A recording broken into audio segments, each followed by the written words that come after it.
الحمدللہ قرآن مجید رمضان میں نازل ہوا، شہر رمضان الذی انزل فیہ القرآن۔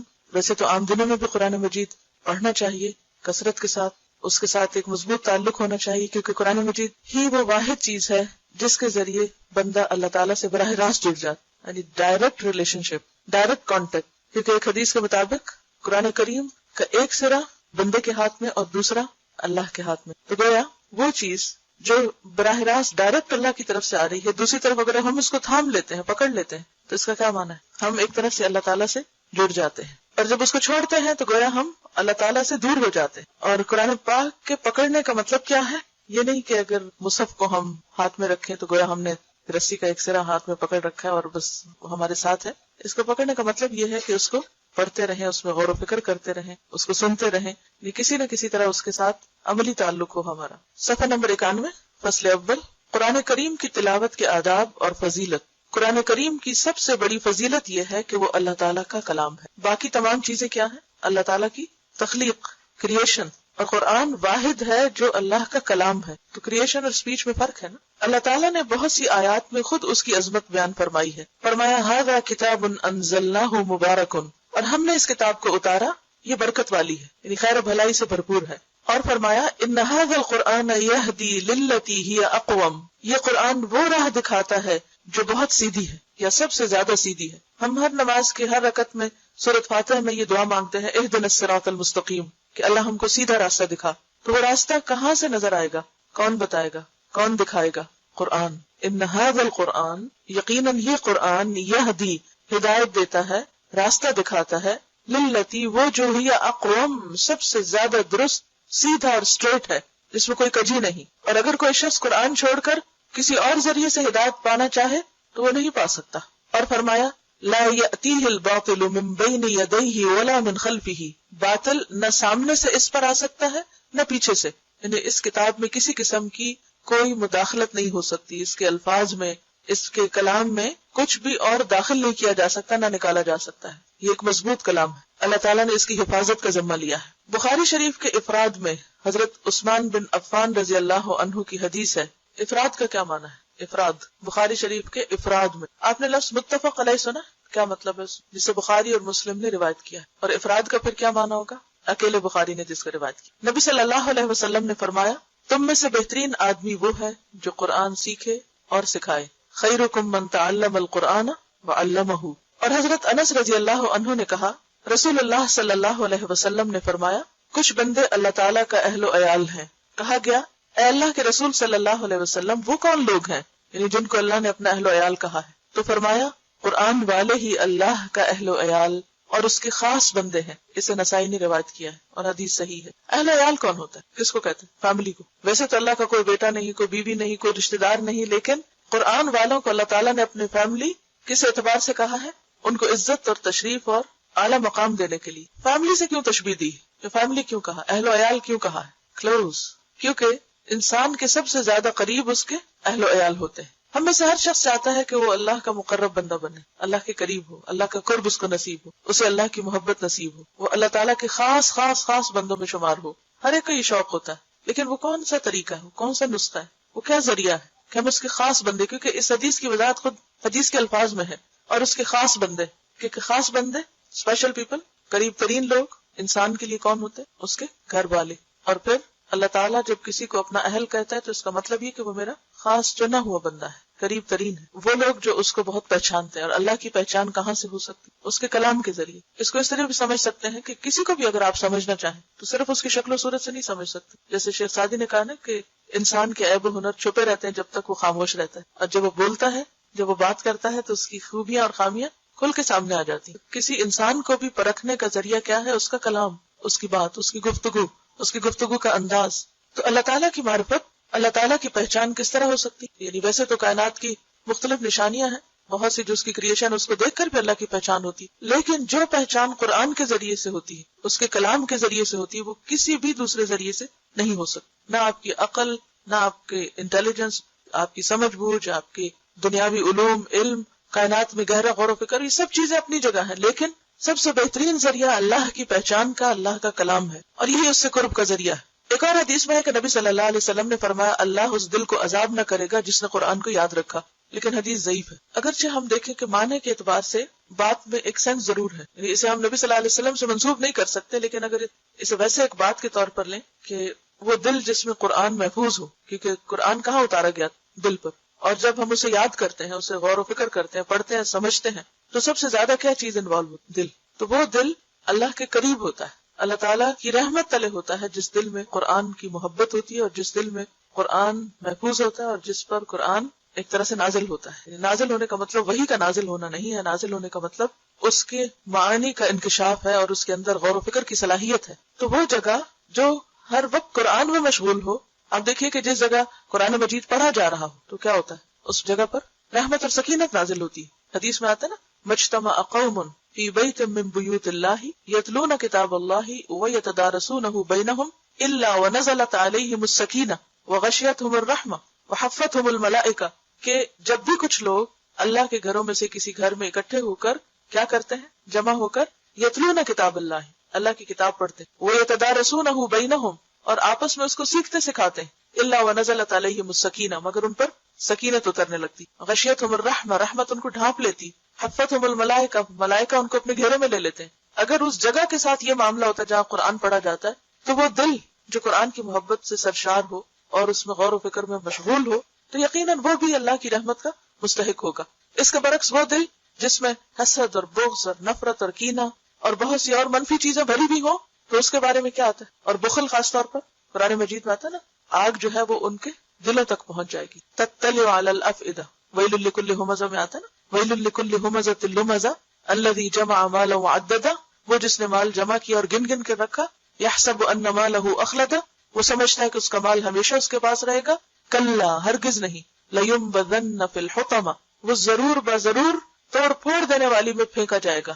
حطمہ جہنم کا ایک نام ہے. وما ادراک ما الحطمہ، اور تمہیں کیا معلوم کہ حطمہ کیا ہے؟ نار اللہ، اللہ کی آگ، الموقدہ، جو بھڑکائی جا چکی، التی تطلع علی الافئدہ، وہ جو دلوں کو جا پکڑے گی. ویسے تو آگ سارے جسم کو پکڑے گی لیکن خصوصی طور پر دل کو کیوں جا کے پکڑے گی؟ کیونکہ دل ہی مرکز تھا دنیا کی محبت کا.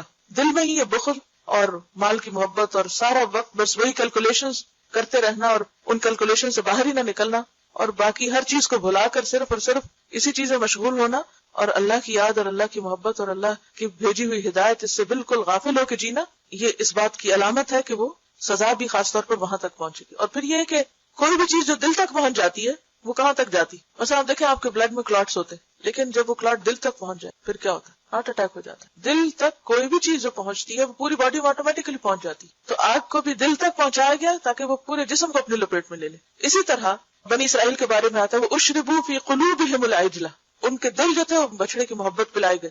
تو محبت کا مرکز بھی وہی ہے، جو چیز دل میں سما جائے پھر اس کا اثر پورے جسم پر آ جاتا ہے، پورا جسم اس سے سرشار ہو. تو آپ نے دیکھا ہوگا کہ جب قرآن آپ کو سمجھ آنے لگتا ہے، قرآن کی تاثیر ہوتی ہے آپ کے اوپر تو وہ دل تک پہنچ کر پورے جسم کے ایک ایک بال اور کھال جو ہے وہ اس سے متاثر ہو جائے. تقشعر منہ جلود الذین آمنوا، پھر ان کی جلد جو ہے ان کے رونگٹے کھڑے ہو جاتے ہیں جب ان پر قرآن کی آیات پڑھی جاتی تو وہ دل کو ہٹ کرتی ہے اور پھر وہاں سے پورے جسم پر اس کا اثر جاتا ہے. اور ابن عمر رضی اللہ عنہما نے کہا کہ نبی صلی اللہ علیہ وسلم نے فرمایا قرآن والے سے کہا جائے گا پڑھتا جا اور چڑھتا جا، یعنی اوپر اوپر جاتے جاؤ اور ترتیل سے پڑھ، ترتیل سے، جیسے کہ سورۃ مزمل میں آتا ہے وَرَتِّلِ الْقُرْآنَ تَرْتِيلًا، اور قرآن کو آہستہ آہستہ ٹھہر کر پڑھو، یعنی اس کا حق ادا کرتے ہوئے. ایسا نہ پڑھو کہ آدھے حرف پڑھے جا اور آدھے نہیں، یعنی یتلونہ حق تلاوتہ، تلاوت کا حق ادا کرتے ہوئے پڑھنا چاہیے جیسا کہ تو دنیا میں پڑھا کرتا تھا. اور اگر کوئی دنیا میں ترتیل سے نہیں پڑھتا اور درست نہیں پڑھتا تو پھر کیا ہے؟ وہ قیامت کے دن اچانک ہی کہیں سے ترتیل شروع کر دے گا؟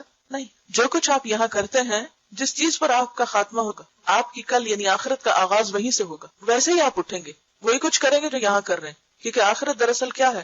تصویر کا دوسرا رخ. مثلا پیپر پہ آپ کچھ لکھتے ہیں جیسے یہ لکھا ہوا ہے تو دوسری طرف کیا نظر آئے گا؟ وہی جو اس طرف لکھا ہوا. آج آپ دنیا کی اپنی زندگی کی کتاب میں اس طرف لکھ رہے ہیں، کل آپ کو بیان ہی وہی چیز نظر آئے گی، وہ تبدیل نہیں ہوگی کہ وہاں جا کے وہ کچھ اور بن جائے. تو جیسی کتاب ہم اپنی وہاں دیکھنا چاہتے ہیں ویسی ہی یہاں لکھنی ہوگی، ویسی ہی بنانی ہوگی. تو اسے کہا جائے گا کہ پڑھتا جا اور چڑھتا جا اور ترتیل سے پڑھ جیسا کہ تو دنیا میں پڑھا کرتا تھا. یعنی صرف اتنا نہیں کہا کہ تو ترتیل سے پڑھ بلکہ ساتھ ہی کہا جیسا تو وہاں پڑھتا تھا. یہ ایسے ہی ہے جیسے ہم بعض اوقات کسی سے کہتے ہیں نا اچھا تم قرآن سناؤ، اچھا وہ جو سورت فلاں جگہ سنائی تھی نا جیسے سنائی تھی ویسے ہی اب سناؤ. کیوں کہتے ہیں؟ کیونکہ وہ پسندیدہ حالت ہوتی ہے. تو اسی طرح اللہ تعالیٰ کسی آواز پر اتنا کان نہیں دھرتا جتنا نبی کی اس آواز پر جو قرآن کو خوش الحانی کے ساتھ پڑھتا. تو اگرچہ اس حدیث میں نبی کے الفاظ استعمال ہوئے ہیں، لیکن نبی کے بعد بھی جو لوگ خوبصورتی کے ساتھ قرآن پڑھتے ہیں تو اپنی خوبصورت آوازوں اور اپنے خوبصورت انداز کے ذریعے اللہ کی رحمت کو متوجہ کرتے ہیں. تو اسے وہاں بھی کہا جائے گا جیسے خوبصورت تم دنیا میں پڑھتے تھے، جتنا اہتمام تم اس کے ساتھ دنیا میں کرتے تھے، ویسے ہی اب پڑھو، ویسا ہی شروع کرو دوبارہ. تیری منزل وہاں ہے جہاں تجھے تیری آخری آیت کی قرات پہنچا دے، یعنی تمہارا مقام اتنا ہی بلند ہوگا. آپ نے کبھی دیکھا ہوگا مختلف چیزوں کا جب گراف بنتا ہے تو اس میں بعض اوقات کمپیریزن ہوتا ہے، مثلا ایئرلی مختلف چیزوں کی پروڈکشن یا مختلف چیزوں کی پروگرس کا جب گراف بناتے ہیں تو 2005 میں گراف اتنا ہے، پھر 6 میں اتنا تھا، 7 میں اتنا تھا. تو آپ نے دیکھا ہوگا کہ جتنی کوئی محنت یا کوشش کرتا ہے اس کے مطابق ہی اس کا گراف اونچا جاتا ہے. تو جو شخص جتنی خوبصورتی کے ساتھ، جتنی توجہ کے ساتھ، جتنے اچھے طریقے سے دنیا میں قرآن پڑھتا ہے، اسی طریقے سے جب وہ آخرت میں پڑھنا شروع کرے گا تو اس کا گراف اتنا ہی بلند ہوگا، اس کا مقام اور اس کی جگہ جنت میں اور اس کا جو گھر ہوگا اتنا ہی بلند ہوگا. پہلے بھی شاید آپ سے بات ہوئی تھی کہ جنت کے جو درجے ہیں وہ اتنے ہیں جیسے ایک آسمان سے دوسرے کا فاصلہ، یا ایک اور جگہ پر آتا ہے 500 سال کے برابر، یا ایک اور جگہ پر آتا ہے کہ جیسے تم میں سے کوئی آسمان میں ستارے کو دیکھے. اب جب ہم ستاروں کو دیکھتے ہیں تو جیسے فارم ہاؤسز ہوتے ہیں دور دور سکیٹرڈ گرین لینڈ میں، گھر چھوٹے چھوٹے ہوتے ہیں، تم دور سے بازو کا دیکھ کے پہچان وہ فلاں کا گھر ہے، وہ فلاں کا گھر ہے. تو بالکل اسی طرح جو اعلیٰ درجے کے لوگ ہوں گے ان کے گھر بھی سٹارز کی طرح پورے اس میں بکھرے ہوئے ہوں گے، وہ فلاں کا گھر ہے، وہ فلاں کا گھر ہے. اور کس کا کتنا بلند ہے اسی اعتبار سے ہوگا جتنا اس کا قرآن کے ساتھ تعلق ہے. اگرچہ یہ نہیں کہ صرف قرآن ہی ذریعہ ہے بلند مقام حاصل کرنے کا، لیکن قرآن ایک بہترین اور سب سے اچھا ذریعہ ہے. اگرچہ صدقہ خیرات اور نمازوں میں بہت اہتمام کرنا اور دیگر عبادات میں بہترین اہتمام بھی انسان کے درجوں کی بلندی کا باعث بنے گا، لیکن خصوصی طور پر جو نص سے ہمیں دلیل ملتی ہے وہ قرآن کی قرات ہے. لیکن ہم میں سے کتنے لوگ ہیں کہ جو اپنی قرات کو درست کرنے کے لیے سچے دل سے محنت کرتے ہیں، کہتے اچھا کر لیں گے، پڑھ لیں گے، لیکن یاد رکھیے کہ یہ چیز کبھی بھی آرزو اور تمناؤں سے نہیں آتی. اس کے لیے سخت محنت کی ضرورت ہوتی، شدید کوشش کی ضرورت ہوتی. یہ نہیں ہو سکتا کہ ایک دفعہ آپ بیٹھ کے کسی سے ایک دفعہ پڑھ لیں یا کوئی اچھی قرات سن لیں اور آٹومیٹکلی آپ کی قرات خود اچھی ہو جائے گی. اس کے لیے آپ کو توجہ دینی پڑے گی. دنیا میں بھی اگر آپ کوئی باغ لگاتے ہیں تو توجہ نہ دے تو وہ سوکھ جاتا ہے. اسی طرح قرآن کی ہر آیت ایک درخت کی طرح ہے، تو اگر آپ اس کو توجہ نہیں دیں گے تو درخت سوکھ جائیں گے. تو ہر آیت الگ الگ اپنا حق مانگتی. اور obviously یہ حدیث خاص طور پر حافظ قرآن کے لیے بھی ہے، کیونکہ باقی لوگ شاید مصحف دیکھ کے بھی پڑھنے کی اجازت ملے، لیکن جو obviously سمجھ آتی ہے بات وہ یہی ہے کہ انسان کو ویسے ہی پڑھنے کے لیے کہا جائے گا جیسے دنیا میں پڑھتے تھے. جیسے پڑھتے تھے ویسے پڑھو. تو اگر زبانی پڑھتے تھے زبانی پڑھو، اور شاید دیکھ کے پڑھتے تھے، لیکن اصل جو فوکس ہے وہ قرآن کے طریقہ قرات پر ہے کہ کس انداز سے پڑھتے ہو تم. حضرت بریدہ نبی صلی اللہ علیہ وسلم سے روایت کرتے ہیں کہ آپ صلی اللہ علیہ وسلم نے فرمایا، قیامت کے دن قرآن اپنے ساتھی کو ملے گا. کون ساتھی؟ کون دوست؟ صاحب قرآن، جو قرآن پڑھتا تھا. کیونکہ قبر میں قرآن ایک دوست کی طرح ہوگا انسان کے ساتھ. تو قیامت کے دن بھی قرآن اپنے ساتھی کو ملے گا، جبکہ وہ قبر سے کمزور اور زرد رنگ نکلے گا. یعنی قبر سے جب اٹھایا جائے گا تو وہ کمزور، ویک، زرد رنگ کا ہوگا. وہ کیوں؟ انسان قبر سے نکل کے ایسا کیوں ہوگا؟ اور یہ بھی حسن حدیث ہے، مسند احمد کی روایت ہے. یہ بیسیکلی قیامت کے دن قبروں سے جب لوگ نکلیں گے تو صاحب قرآن جب اٹھے گا تو کمزور ہوگا، زرد رنگ کا ہوگا. کیوں؟ قبر میں رہنے کی وجہ سے یا کسی اور وجہ سے؟ خوف سے. اور دنیا میں قرآن پڑھنے کی وجہ سے، قرآن کے ساتھ گہرا تعلق رکھنے کی وجہ سے جو اس کی حالت ہو گئی تھی اس کے ساتھ ہی وہ فوت ہوا، اسی حال پہ دفن ہوا، اسی طرح اٹھے گا. قرآن پاک میں منافقین کی صفت کیا آتی؟ اذا رأیتہم تعجبک اجسامہم، جب تم انہیں دیکھو تو ان کے جسم تمہیں بہت متاثر کریں، کیونکہ ان کی ساری توجہ کس پر؟ جسموں کی طرف. اور بات یہ ہے کہ اگر آپ کسی فٹنس پروگرام میں شریک ہو جائیں تو پھر آپ کسی اور چیز کی طرف توجہ نہیں کر سکتے، اور اگر آپ قرآن پروگرام میں شریک ہو جائیں تو پھر جسم متاثر ہوتے ہیں. اور کثرت قرات جو ہے یا قرآن کے ساتھ جو مشغولیت ہے وہ بہرحال انسان کو، کیونکہ قرآن وہ کلام ہے جو پہاڑ پہ اتارا جاتا تو کیا ہوتا؟ لو انزلنا هذا القرآن على جبل لرأيته خاشعا متصدعا من خشية الله. اگر ہم یہ قرآن پہاڑ پر اتارتے تو تم دیکھتے کہ پہاڑ اللہ کی خشیت سے دب جاتا، ٹکڑے ٹکڑے ہو جاتا. خاشع خشوع سے جھک جاتا، دب جاتا، یعنی بیٹھ جاتا. اس کی وہ جو اونچائی ہے نا، وہ جو چوٹی اٹھی ہوئی ہے، وہ اٹھی ہوئی چوٹی نہ رہتی بلکہ کیا ہوتی؟ دب جاتی. یعنی اتنی اس کے اندر تواضع آ جاتی. پہاڑ اصل میں ایک گرینڈر اور ایک تکبر کی علامت ہے. جب قرآن پاک میں تکبر والی چال کا ذکر آتا ہے تو وہاں پر آتا ہے انک لن تخرق الارض ولن تبلغ الجبال طولا. تو پہاڑوں کی بلندی کو نہیں پہنچ سکتے. تو وہ پہاڑوں کی جو اونچائی اور بلندی ہے ایک سمبل بھی ہے اونچا ہونے کا. تو پہاڑ بھی قرآن کی وجہ سے کیا ہو جاتے؟ ان کا تکبر اور ان کی اونچائی اور بڑائی ختم ہو جاتی، بیٹھ جاتے، اور صرف بیٹھتے ہی نا متصدعن ٹکڑے ٹکڑے ہوتے. اگر آپ نے کبھی کوئی سین دیکھا وہ ڈائنامائٹ سے پہاڑ کو توڑنے کا، تو آپ دیکھیں چھوٹی چھوٹی اس کی جو کرچیاں ہوتی ہے نا وہ یوں اڑ رہی ہوتی دھول بن کے. اور کیا انسان متاثر نہ ہوگا؟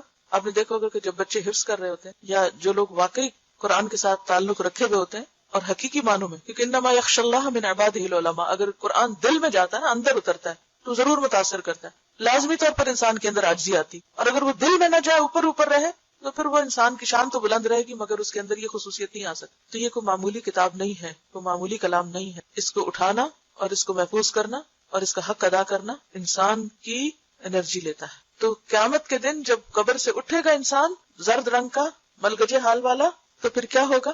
قرآن فوراً آ جائے گا ملاقات کے. سوچیے، اور کہے گا کیا تو مجھے پہچانتا ہے؟ مجھے جانتے ہو؟ پہچانو میں کون ہوں. ایسا کب ہوتا ہے؟ جب آپ کو کوئی بچھڑا ہوا دوست بہت عرصے کے بعد ملے، مثلا بچپن کے دوست اب اگر آپ کو ملے، جیسے اگر آپ کی 40-50 عمر ہو گئی ہے، اسکول کے کالج کے، تو سب کے حلیے بدلے ہوتے ہیں نا، سب کی شکلوں میں کچھ نہ کچھ فرق آ چکا ہوتا ہے، فٹنس ہر چیز بدل چکی. پھر کیا کہتے ہیں؟ پہچانتے ہو مجھے؟ کون ہوں میں؟ وہی تمہارا وہ ساتھی جو فلاں جگہ تمہارے ساتھ پڑھا تھا. تو قرآن بھی کہے گا کیا تو مجھے پہچانتا ہے؟ وہ کہے گا میں نہیں پہچانتا. کیوں کہے گا؟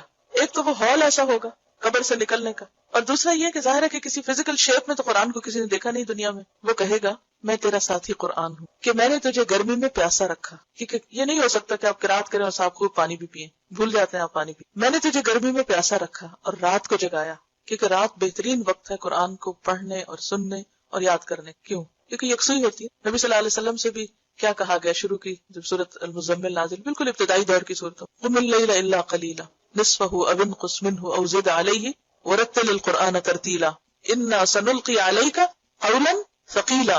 ہم آپ پر بہت بھاری بات نازل کرنے والے ہیں، اتارنے والے ہیں، ڈالنے والے ہیں. تو قم اللیل، قرآن اور رات کا ایک خصوصی تعلق ہے. جو لوگ رات کو قرآن نہیں پڑھتے، قرآن پوری طرح ان کے اندر نہیں اتر سکتا. انسان رات کو صرف وہ کام کرتا ہے جس کا اسے بہت شوق ہو، ورنہ نیند کسی بھی چیز کے لیے قربان نہیں کی جا سکتی. انسان نیند کس چیز کے لیے قربان کر سکتا؟ آپ کب جاگتے ہیں؟ سوچیں. اب جن لوگوں کو ٹیلی ویژن دیکھنے کا شوق ہوتا ہے، کوئی خاص شو دیکھنے کا، ان کی محبت اس میں ہے، تو وہ کیا کرتے ہیں؟ رات رات بھر جاگ کے فلمیں دیکھتے ہیں. اسی طرح جب کوئی عزیز دوست آئے تو عموماً آپ کیا کرتے ہیں؟ کوئی رشتے دار آئے آپ کے یہاں، تو خیر تجربہ کم ہی ہوتا ہوگا آپ کو، لیکن عموماً شادیوں وغیرہ میں لوگ اکٹھے ہوتے ہیں بہت عرصے کے بعد، تو پھر کیا کہتے ہیں؟ رات کو جاگ کے بہت دیر بعد. آپ صرف اپنی محبوب چیز کے لیے رات کو جاگ سکتے ہیں، کیونکہ نیند اس سب کو بہت پیاری ہوتی. نیند کو صرف محبوب چیز کے لیے قربان کیا جا سکتا. تو واقعی جس کو قرآن سے محبت ہوگی وہ قرآن کے لیے اپنی نیند چھوڑے گا. تو قرآن کہے گا میں تیرا دوست ہوں، میں نے تجھے گرمی میں پیاسا رکھا اور رات کو جگایا.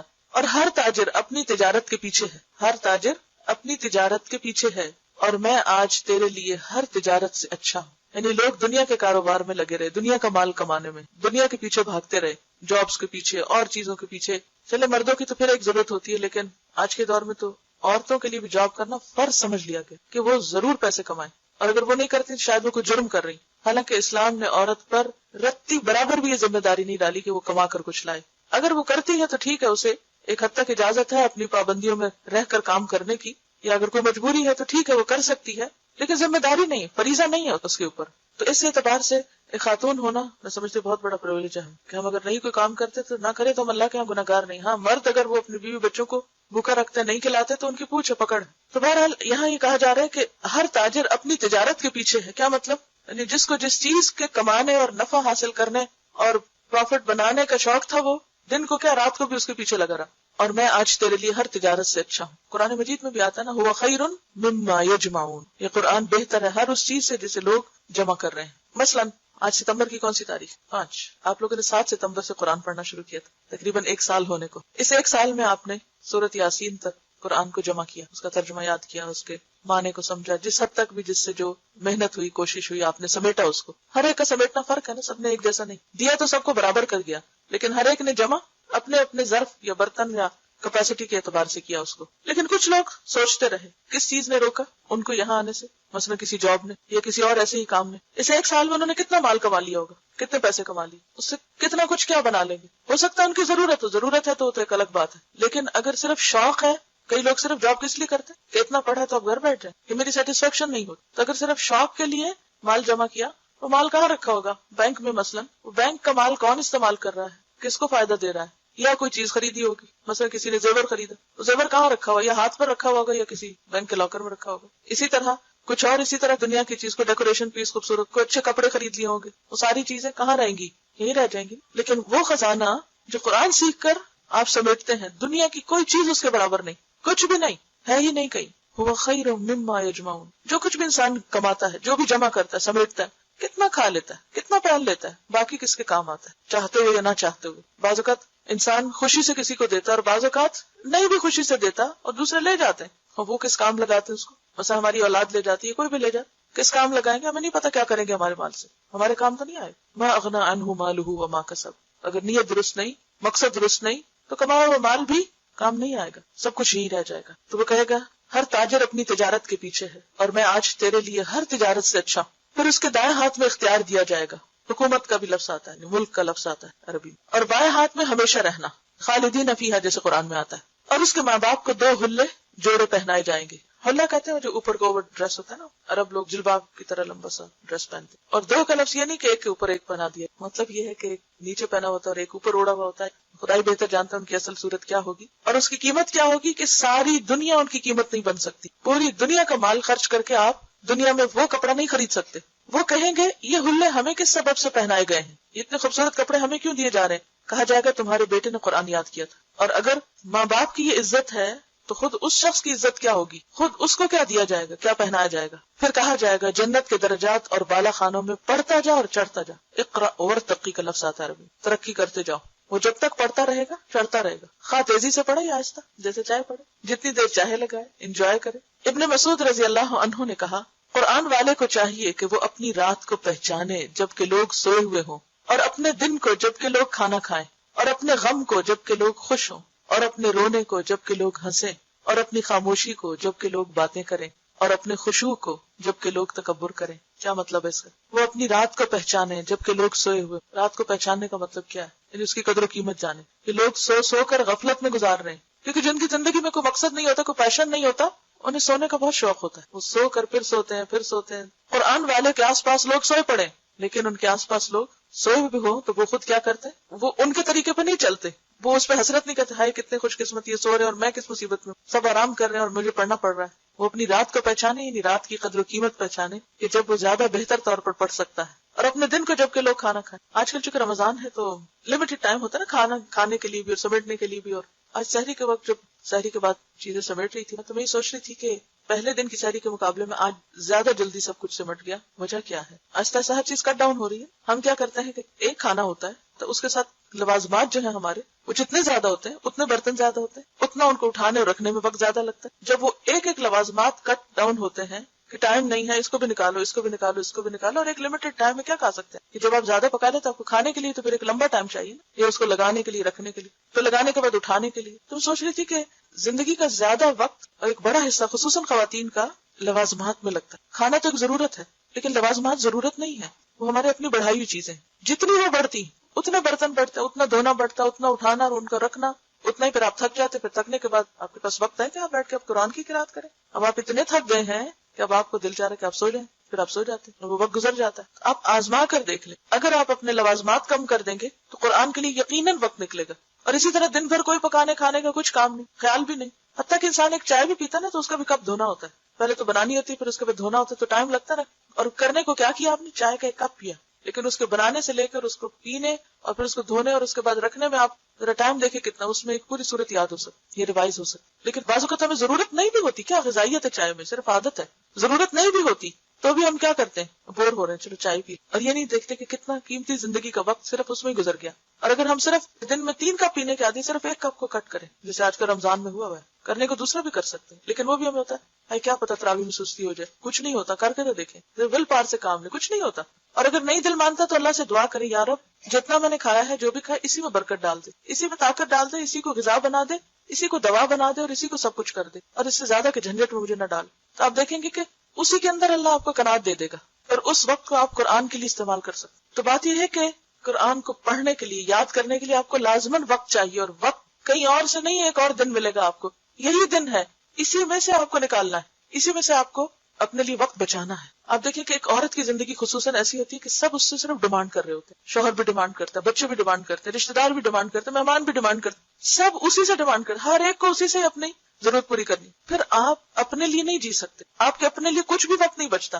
کوئی آپ کے لیے نہیں سوچے گا، آپ کو خود سوچنا ہے اپنے کہ کیا ضرورت ہے اور کیا عیش و عشرت ہے کہاں کٹ ڈاؤن ہے، کہاں سٹاپ ہے، بس یہاں تک، اور اس میں سے کتنا وقت مجھے نکالنا. تو آپ دیکھیں کہ منٹ کاؤنٹ کرتے کرتے آپ ایک اچھا بلا چنک نکال لیں گے اپنی ساری مصروفیات کے ساتھ. اسی میں آپ کو پڑھنا ہے. تو اپنی رات کو پہچانے جب کہ لوگ سوئے ہوئے ہوں کہ وہاں سے کیسے وقت نکالتے. اپنے دن کو جب کہ لوگ کھانا کھائیں تو اس میں سے وقت نکال کر کچھ قرآن پڑھا لیں. اور اپنے غم کو جب کہ لوگ خوش ہوں، کیونکہ خوشی اور ایکسائٹمنٹ میں بھی لوگ بھول جاتے ہیں کہ ابھی انہیں کچھ کام کرنا ہے. اور سب سے زیادہ کیا بھولتے ہیں؟ یا نماز چھوٹی کریں گے یا قرآن کا سبق چھوڑ دیں گے کیونکہ آج ہم خوش ہیں، کہ آج خوشی کا موقع ہے. خوشی کے دن بھی کوئی ایسا کرتا ہے؟ سوچیے اپنی کسی بھی پارٹی، کسی بھی شادی، کسی بھی خاص دن کو کہ کیا اس دن بھی آپ نے قرآن پڑھا تھا یا یاد رہا آپ کو پڑھنا. تو جو صاحب قرآن ہوتے ہیں وہ کس طرح صاحب قرآن بنتے ہیں، وہ کس طرح اللہ کے خاص بنتے ہیں؟ جبکہ لوگ خوش ہو رہے ہوں تو ان کو اپنا غم نہ بھولے. ان کا غم کیا ہوتا ہے میرا قرآن کا وقت ہے، میرا پڑھنا. یہ ہے غم. اپنے غم کو نہ بھولے جبکہ لوگ خوش ہو رہے ہوں. غم کو نہ بھولیں. یہ نہیں کہ وہ کسی 10 سال پہلے مرے ہوئے شخص کو یاد کر کے رونا شروع کر دیں. کچھ لوگ ہوتے ہیں زندگی میں ایسے کہ چاہے 10 سے 20 سال بھی پہلے پہنچو تو ان کو یاد کر کے رونا آتا ہے، لیکن ان کو بھی ہمارا رونا کیا فائدہ. مجھے کبھی بھی رونا ہونا، میں صرف ایک لمحے کے لیے اپنے والد کو یاد کروں تو میں رو سکتی. اتنی شدید محبت تھی مجھے ان سے. اور قرآن کی وجہ سے ہر بیٹی کو باپ سے محبت ہوتی ہے، لیکن چونکہ انہوں نے مجھے قرآن دیا، قرآن سے مجھے محبت، اور اس محبت کی وجہ سے ان سے محبت ہے. تو کسی بھی لمحے میں رو سکتی ہوں، مجھے رونا مشکل نہیں اگر میں ان کو یاد کروں. لیکن میرا رونا ان کو کیا فائدہ دے اور مجھے کیا فائدہ دے. تو میں فوراً اس وقت کو پھر واپس قرآن کی طرف لاتی. کیوں نہ میں کچھ اس میں سے پڑھا لوں تاکہ ان کے لیے صدقہ جاریہ بنے. تو جب لوگ اپنی دنیا میں مست ہوں، باتوں میں، فضول گفتگو میں، تو صاحب قرآن اس میں شریک نہ ہو. وہ اپنے وقت کو پہچانے اور اپنے قرآن کی طرف مائل ہو جائے. اور اپنے رونے کو جب کہ لوگ ہنسیں، کہ لوگ غفلت سے ہنس رہے ہیں تو اس کو کیوں رونا آئے کہ کیوں بھول گئے. اور اپنی خاموشی کو جب کہ لوگ باتیں کریں، کیونکہ انہی باتوں میں سے وقت نکلے گا آپ کے قرآن پڑھنے کے لیے. اور اپنے خشوع کو جب کہ لوگ تکبر کریں. لوگ کس بات پہ اکڑتے ہیں؟ دنیا کے مال و دولت پہ. کوئی اپنے حسن پہ اترا رہا ہے، اور کوئی اپنے لباس پہ، اور کوئی اپنے زیور پہ، اور کوئی اپنے گھر پہ، اور کوئی اپنی جاب پہ، اور کوئی اپنی ڈگری پہ.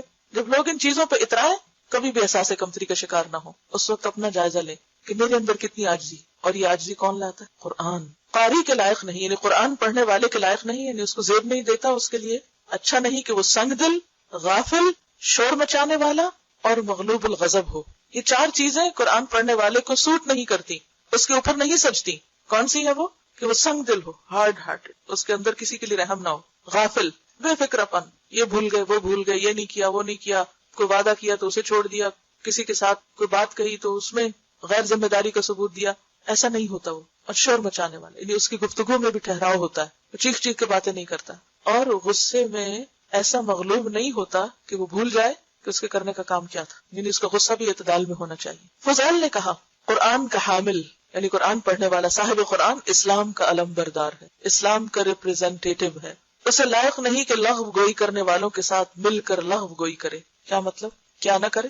بےہودہ کلام نہ کرے. کیونکہ جس زبان سے قرآن پڑھا جاتا ہے اس زبان سے فضول گفتگو زیب نہیں دیتی. بھولنے والوں کے ساتھ بھول جائیں. کس چیز کو بھولنے والوں کے ساتھ؟ آخرت کو بھولنے والے. کھیلنے والوں کے ساتھ کھیلے، یعنی اگر لوگ کھیل میں مشغول ہیں تو وہ بھی جا کے کھیلنے لگے. اسے چاہیے اللہ کی عظمت کو ملحوظ رکھے، اور نہ یہ لائق ہے کہ وہ اپنی حاجت کسی کے پاس لے کر جائے، کسی سے سوال نہ کرے، کسی سے کچھ مانگے نہیں، کیونکہ وہ صاحب قرآن ہے. اس کے ساتھ قرآن کا نام ہے، وہ قرآن کی عزت ہے. ایسا کوئی کام نہ کرے کہ جس کی وجہ سے لوگ کیا کہیں، یہ قرآن پڑھے ہوئے ہیں، یہ قرآن پڑھانے والے لوگ ہیں، جیسی مین حرکتیں کرتے ہیں. بلکہ لوگ اپنی حاجتیں اس کے پاس لے کر آئیں. امام احمد بن حنبل رحمۃ اللہ علیہ نے کہا، میں نے خواب میں رب العزت کو دیکھا. میں نے عرض کیا، اے میرے رب، آپ کی جناب میں تقرب حاصل کرنے والے کس چیز سے تقرب حاصل کرتے ہیں؟ یعنی وہ طریقہ بتائیے کہ جس سے آپ کے قریب ترین ہو جائیں. وہ کون سی چیز ہے؟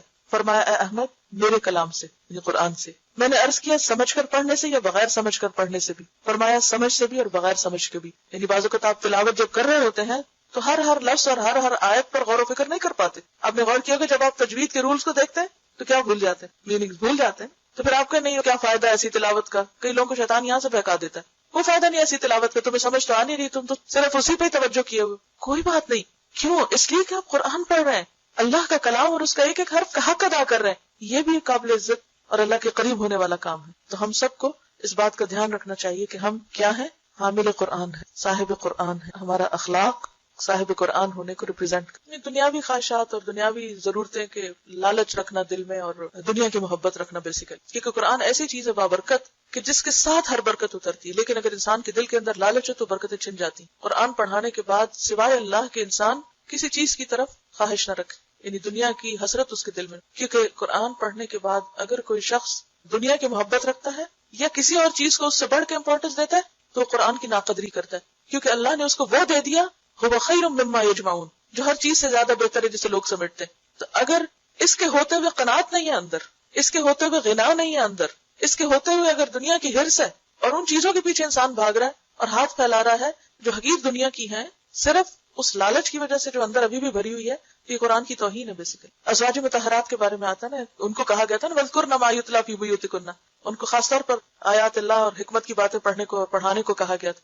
تو اس کے ساتھ ہی انہی آیات میں کیا ہے، یا ایھا النبی قل لازواجک ان کنتن تردن الحیاۃ الدنیا وزینتها فتعالین امتعکن واسرحکن سراحا جمیلا وان کنتن تردن اللہ ورسولہ والدار الآخرۃ فان اللہ اعد للمحسنات منکن اجرا عظیما۔ دو راستے ہیں، جس کو چاہیں اختیار کر لیں۔ حضرت عائشہ نے کیا کہا، اس بات کے لیے میں اپنے ماں باپ سے مشورہ کروں، مجھے تو اللہ اور اس کا رسول اور آخرت کا گھر چاہیے۔ وآخر دعوانا ان الحمد للہ رب سبحانک اللہم وبحمدک نشہد ان لا الہ الا انت نستغفرک ونتوب